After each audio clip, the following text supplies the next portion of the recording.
What's happening, people? Just out and about, out for a stroll. Enjoying the good weather it was. I'm having out for the evening now. It's good weather all day. I'm out for the evening now for a stroll. Had a cup of coffee, cup of black coffee.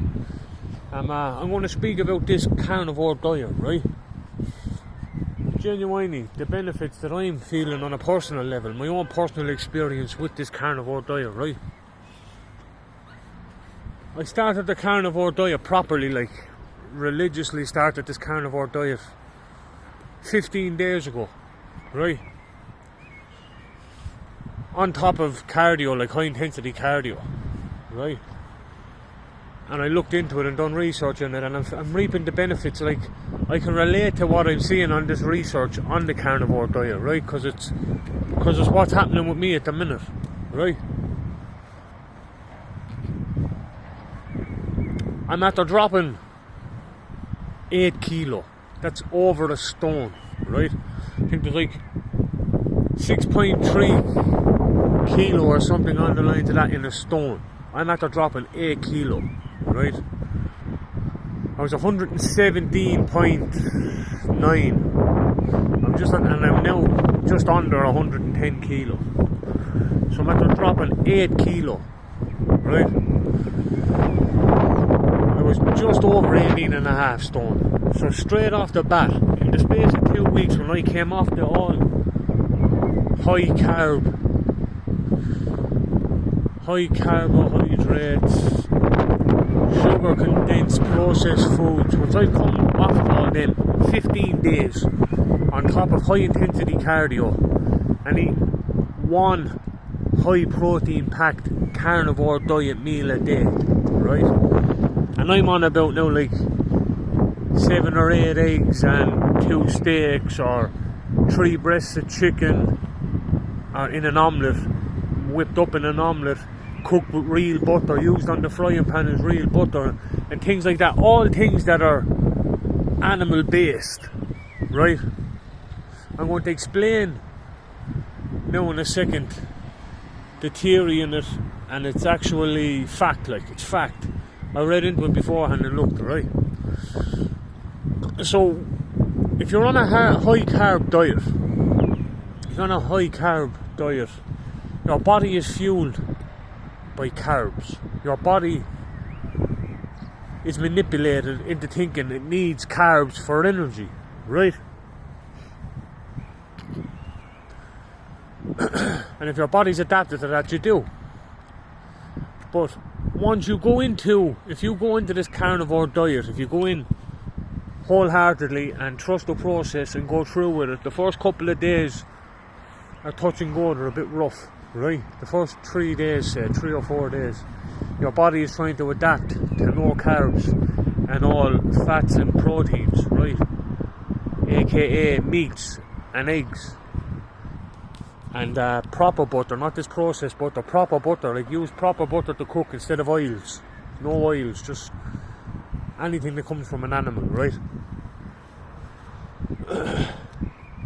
From the get-go, after about day 4, I started to realise I was going to bed early. I was waking up fresh, as if I was on the carbohydrates. I was going to bed and I was waking up and I didn't feel rested at all. I felt sluggish, felt no good, like, you know what I mean? Felt heavy, felt sluggish,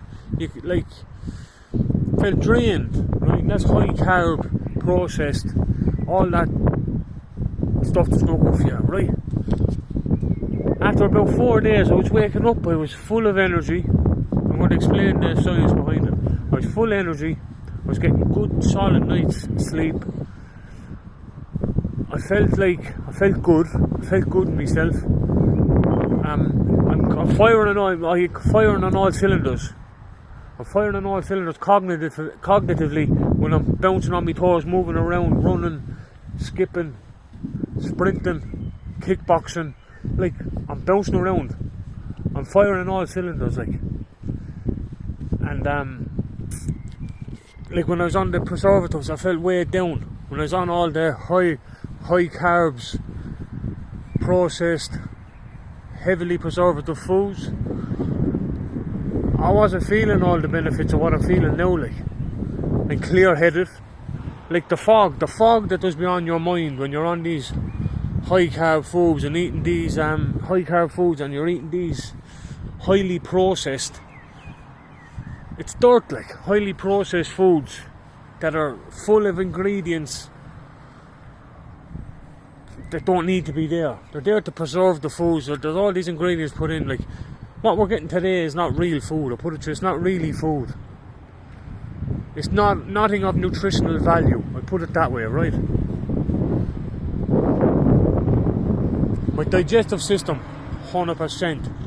My sleeping pattern, 100%. My energy levels, 100%.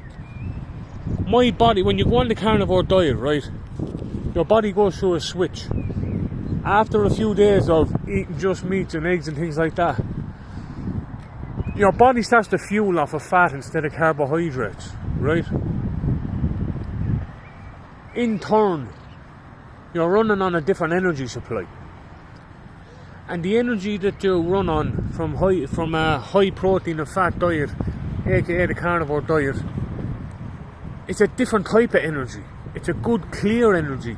You don't feel sluggish, you don't feel weighed down. It's like for hundreds of thousands of years, before any of these highly processed, man-made preservatives were pumped into any food, people were surviving years, up into their hundreds, right, up to 100 years of age. I can't specify enough. Anyone that's dealing with health issues, I suggest trying the carnivore diet. Alzheimer's has been diagnosed as type 3 diabetes. It's insulin resistant diabetes is type 3 diabetes. It's when a person's body starts to break down, right? It's insulin resistant. People with diabetes have to keep their blood sugars at a thing. Automatically they're taught, oh, we have to eat this and eat. I've seen studies, people with type 1 diabetes that are insulin dependent, that are on so many units of insulin a day, which units have been how many units of insulin that they inject into themselves daily, right? And it fluctuates. The diabetes, if they're on high carbs and all this throughout their life, it fluctuates, they go up, they go down, right? It has been found in a study, diabetics that have been suffering with diabetes for years went on the carnivore diet, right? And their blood sugar stayed level. They ate high protein and fat meats. There was no fluctuation. The only thing that happened is the units they had to take on a daily basis went down significantly. So if they were going from high units of insulin on a daily basis to near enough no insulin on a daily basis, and this has been found in studies. This has been studies like done on people with diabetes. So the carnivore diet